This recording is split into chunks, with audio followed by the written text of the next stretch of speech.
Guys, today I want to talk about the clutch actuators on the Ford Focus and Fiesta. So if you go online on Amazon or eBay, you'll likely see a cheap pair of these for sale for maybe $100. I just want to say those cheap actuators have proven to be pretty unreliable, and I only recommend OEM actuators. Now, if you go on eBay for about $100, you'll see OEM actuators, a pair of them for $100, and it says Ford OEM Genuine. Let me tell you, they're not. They're counterfeit.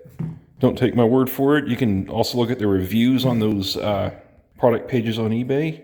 You can also look at the pictures on the ad that they have on eBay. The Ford Genuine part on the box is blurred out. So if that doesn't tell you they're trying to hide something. If you want reliable, brand new actuators, OEM only.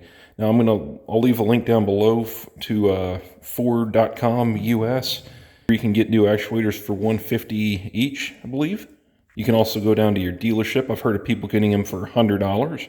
Rock Auto is also a trustworthy site. I will check there and put a link down below there as well if I recommend that. I do believe those are aftermarket, but if I remember correctly, Rock Auto does have standard motor product actuators. I've used standard motor products before and they have been reliable.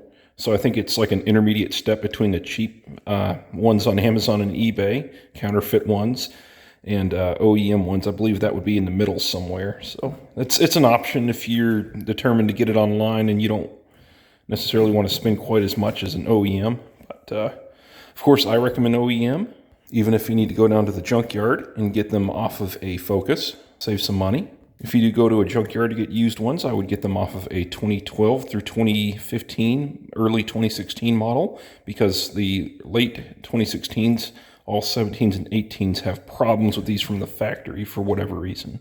Anyway, just a quick video there. Wanted to let you guys know about that. All the counterfeit parts out there, all the poor quality actuators, and I recommend only OEM ones. You guys have a great day. I hope this helps you out.